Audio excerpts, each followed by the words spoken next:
Sami, it's good to have you here. Thank you so much, Riz. I should congratulate you, first of all. You've got an honorary doctorate now from Roehampton University. Yeah, I thought... Finally got that doctor position that your parents well, my wanted. mum is, yeah, precisely. She's really happy, and in fact, she cried when she heard about it. And thank God they're happy. I'm happy. That's the most important thing. Let me ask you about this new phase that you're going through, and you're describing it as your real album, the one that's due out, and it's different from the previous selling ones, the Al-Mu'allim and My Ummah.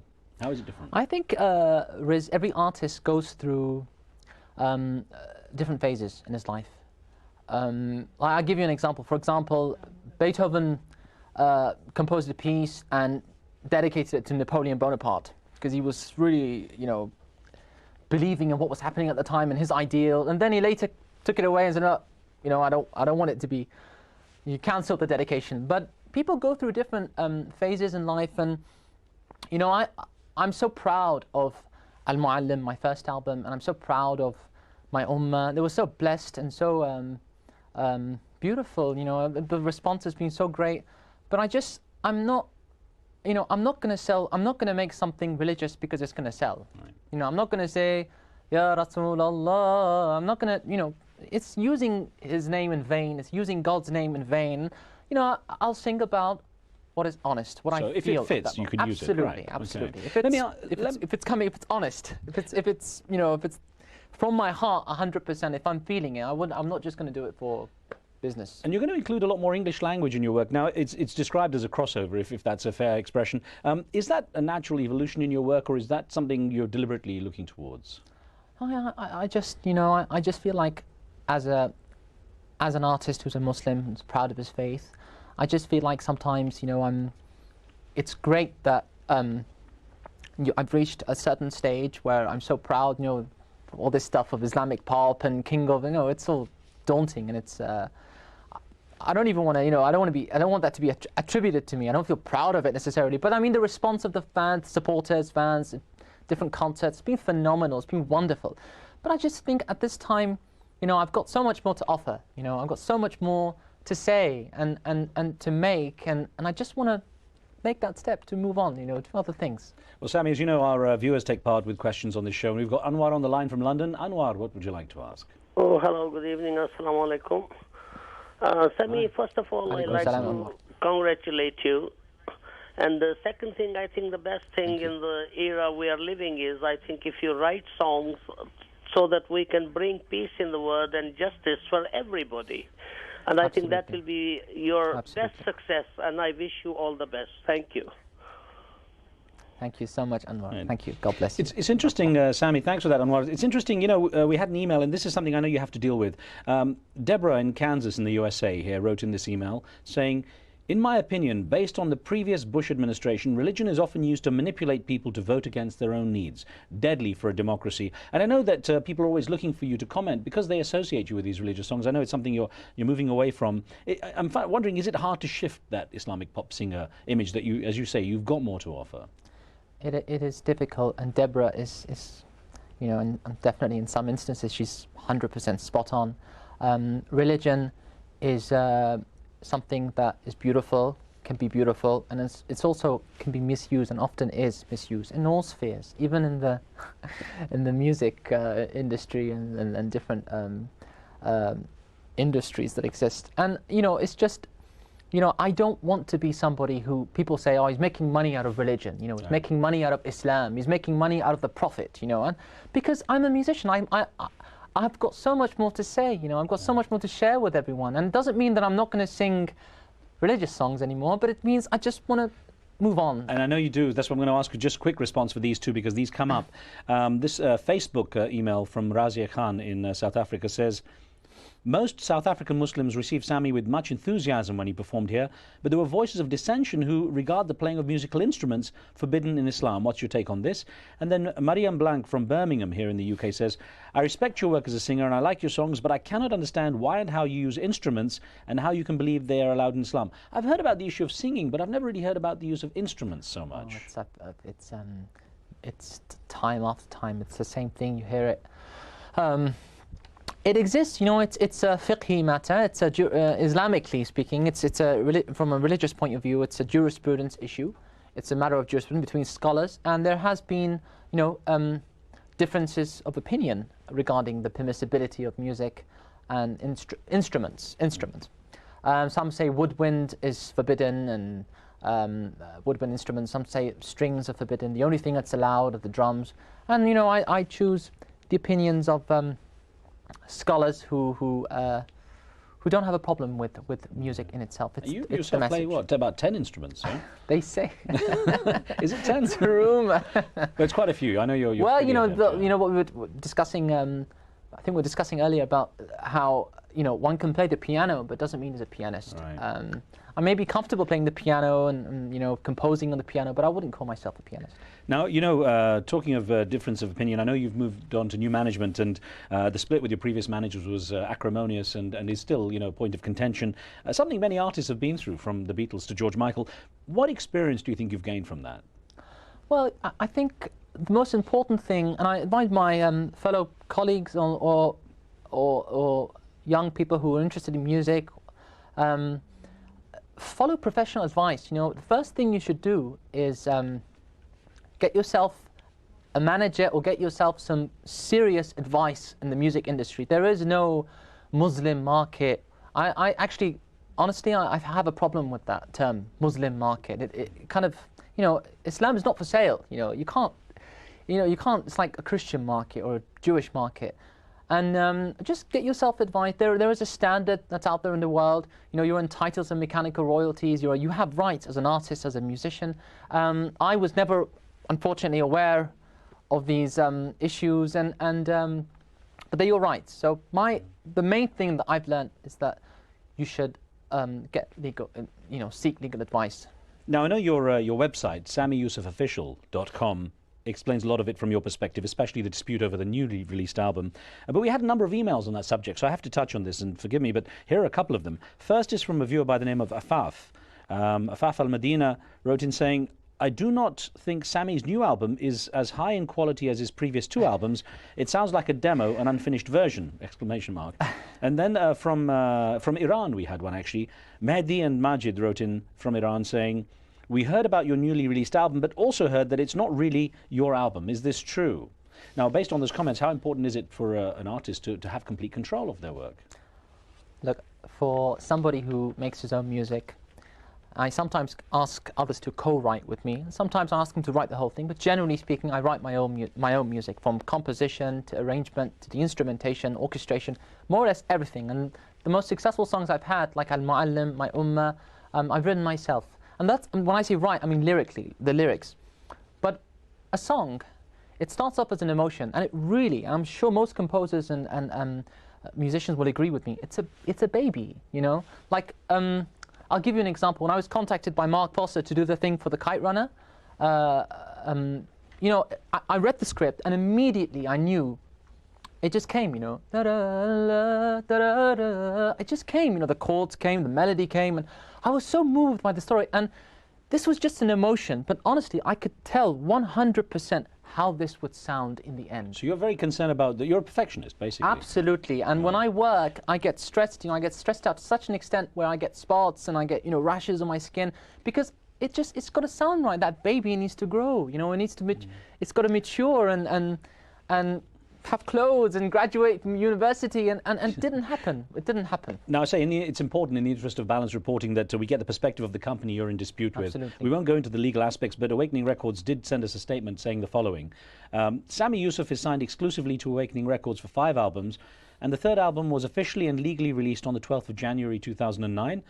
And the history of each of these songs is enough proof that every single one of the songs in the album are far from being work-in-progress demos, but are in fact all finalized songs of the highest quality, as all Awakening products are. How your response? You don't feel they're finished? I think anybody who listens to the album, especially tracks like Sallu, He Is There, I mean, that's an MP3. He Is There was an MP3 leaked. Sallu, it's an MP3 leak. It's not mixed. The backing vocals are here, the main vocals here. It just sounds funny. Anyone who's listened to music and knows music will know 100% something isn't right. You can tell 100%. And it more than anything, honestly, the business side, the contract, all of that stuff aside for a moment, it hurts, you know. For me, it's traumatic, you know, to have my music. It's unprecedented. It's never happened. I mean, Prince had issues with Warner. He was locked into some kind of crazy deal for 15 albums, 20 albums. And he changed his name into a symbol. And he left. And one of his albums was called Slave. It's entitled, you know, he called it Slave because he felt he was a slave. But this is not, you can't even compare this. This is completely different matter altogether. You know, we're talking about demos. We're talking about unfinished material that I never even got the chance to finish. And it just, honestly, it really hurt me. Well, I hope it all gets resolved. Sam, we've got to take a break here. Welcome back. Now, I've got a couple of people who've been waiting patiently with the phone calls. First, if we can get to Tamar in Egypt. Tamar, your question, please. Thanks for waiting. Assalamu alaikum. Hi, Sami. We are very happy to see you again on the TV. I'd like only to ask you about your next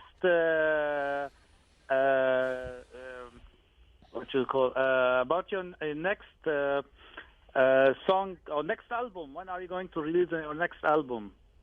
And it took a lot of time, I think. Thank you so much, Tamir. I think part of the reason was because for the past year, 2008, I've had some.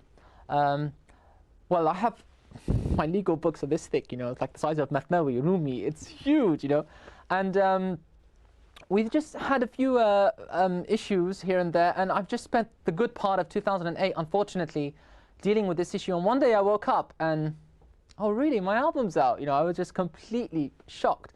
But hopefully I'll have my album out within, the real album, within a month and a half, God willing. And it won't have all of the songs that were on this Without You album, because some of the songs that were on there were in fact experiments, you know, because an artist sings like, usually singers sing 30, 40 songs, they record 30, 40 songs, and then they choose 9, 10.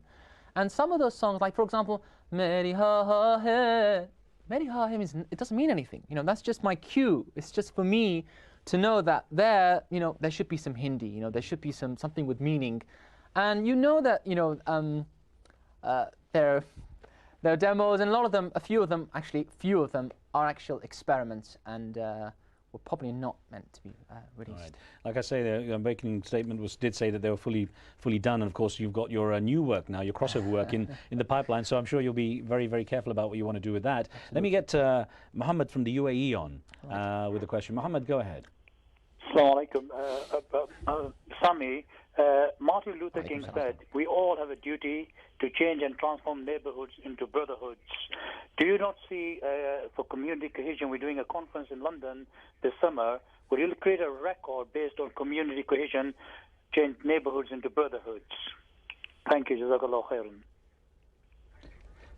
God bless you. And how are you, in terms of, you know, your work to try to bridge the East and the West, are you finding, I mean, people talked about an era, certainly with the Bush administration, that people were further apart. Do you feel there's hope in the air? President Obama has been elected, you know, the first black president. I think it's a new dawn. Honestly, I was so happy watching the news with Obama giving a speech. It's a new dawn, it's a new era, and let's just see what's going to happen. You know, it's exciting. It's an exciting era we're in. It's a little bit, of course, you know, everyone's suffering because of the economic, the crunch, but you know, it really is. You know, there's a lot to look forward to. Of course, there was a real tragedy recently with the clashes between Israel and the Palestinians. Absolutely. Of course, a large number of people killed in Gaza. And tell me about this track, Palestine Forever, which you released as it's basically a free track that is dedicated to the victims, especially the children. Yeah. Tell me where that idea came from and how people get the song. Honestly, I recorded the song in 2002, arranged it, and sang a demo vocal, which is unfortunately on this album that's been released. But I never got round to actually releasing it because I just felt like the lyrics were, you know, the original lyrics. Some of the lyrics I didn't like the words. I felt like something could be replaced. You know, it was more or less a demo. But you know, this thing with what's happening in Palestine is, you know, with Gaza, especially now recently, it's a disaster. You know, it's just an absolute disaster. And when I saw those babies. It's the kids, you know, and every time when you have a war, when you have a war-torn area, it's usually 99% of the time is the kids, you know, it's the kids, and it breaks your heart. Side, because it just which it doesn't matter, you know, it's the kids, and I was just, I finished the track and I released it for download, just for free download. Darfur was another area which you were focused. You went there, another place that went through an absolute tragedy, or still going through a tragedy. Yes. What did you hope to achieve there? What do you feel you achieved there? Well, I think there's several things. Just getting the message out to the wider community and the world. Like, for example, in the UK, we did this concert in Wembley. It was a very blessed and very successful concert, packed. And it was basically raising awareness to the wider community. So the wider community in England, I mean, it's kind of our problem. You know, Darfur is, you know, there are brothers in humanity, but they're also Muslims. And you know, we talk about Iraq and we talk about the parts of the world, and no one's really doing anything for Darfur. And it was a great privilege to go there, meet the victims. It was a life-changing experience, really. You know, people were living in bamboo style houses, you know, built on the bamboo material, and it was just really heartbreaking. Really. It's important, you know. I know you. I say I know you personally from your experience. You like to think you can do a lot as someone who's got a high profile and celebrity. You can do a lot in other areas, such as Darfur, such as the Gaza victims, and so on. You're also doing work as the first global ambassador for Silatech, which is a project to basically create a large-scale job creation project for young people. What's your role in that one? Well, I've been asked by Her Highness Sheikh Moza of Qatar to be the global ambassador for Silatech. It's a great honor, great privilege. There are some really top, high-profile people involved in it, and the goals and objectives are, you know, noble is an understatement. It's just fantastic. They're doing a great job. I think we're starting off with 6 countries where we provide business and help to solve unemployment and provide macrofinance and microfinance to young entrepreneurs and it's everything to you know, just building a business plan for a few young people who want to do business, who want to get into business, providing a business plan, showing them how to do it, and to providing the actual finance. Sometimes just a small loan can do so many things, and it's just a great privilege being involved with it. It's fantastic, and you can go on the website and find out more about it. Silatech, I think Silatech.com. What an embarrassment! I don't know exactly, but it's Silatech.com, and they can find out everything. And you actually, I mean, do you enjoy because you travel quite a bit with obviously taking the show on the road, big productions you do. Do you enjoy the being on the road part of it? Yeah, it's great. You know, some people they perform. They don't like to take instruments. They don't like to take musicians because it costs money. You know, I just, you know, I don't care about those things. I just want to go and perform, meet people, you know, interact with different people, different cultures, different, you know, different people, and it's wonderful. It's the best part of being a singer and artist. You know, that from a musical point of view, it's the best and presumably quite a contrast from what you do in the studio, which is literally reworking material over and over again, the real meticulous stuff. Once it's on stage, it's live, it's out there. You can't really change anything. No, you can't. It's just one of those things. That's why I always had a problem with live performances, and I said, look, I don't want to perform live. I don't want to, you know, because, you know, one guy plays one wrong chord, the keyboardist plays the wrong chord. I'm like, it's very unprofessional of me, but it's just me. I'm a perfectionist. I look at him, I don't want to play anymore, you know, what are you doing? But thank God I've got a really good set of musicians, and they're fantastic, some of the finest musicians in the world. Let's squeeze in a call from the UK. Taimur, your question, please. Hello, assalamu alaikum. Walaikum salam. Go ahead with your question. Hi. I wanted to ask a quick question. Brother Sami Yusuf, you're liked by and listened to by Muslims from all over the world, from different ethnic backgrounds and different religious affiliations. The age and era we live in these days, especially since the invasion of Iraq, unfortunately, the sectarianism between the Muslims has shown its ugly head. And I was thinking, you're in the best position to build bridges between Muslims from different sectarian affiliations, because after all, like the Prophet Muhammad, peace be upon him, said, we're one body, we're one ummah, and if one part hurts, the whole body feels the pain. Taimur? Yes. Taimur, to give Sami a chance to answer, it's interesting because it's true. It's not just the East-West divide or the Muslim and the West divide or whatever. It's actually within the Muslim community too. Honestly, the root problem as an ummah, when you look, in my opinion, the root problem is not from the outside. It's not the Americans or the way. You know, that's what the conspiracy theorists out there. The root problem is ourselves. You know, we have serious issues. You know, and it's a lot of it's to, you know, jealousy. not wanting the best for your brother, you know, not wanting, it's just petty, stupid things that exist within the communities. Let's it's a hope we shame. can build some bridges through music as well. Sami, Yusuf, a pleasure to talk to you again. Thank you as so always. much. Thank you very much. Thank you. God bless you.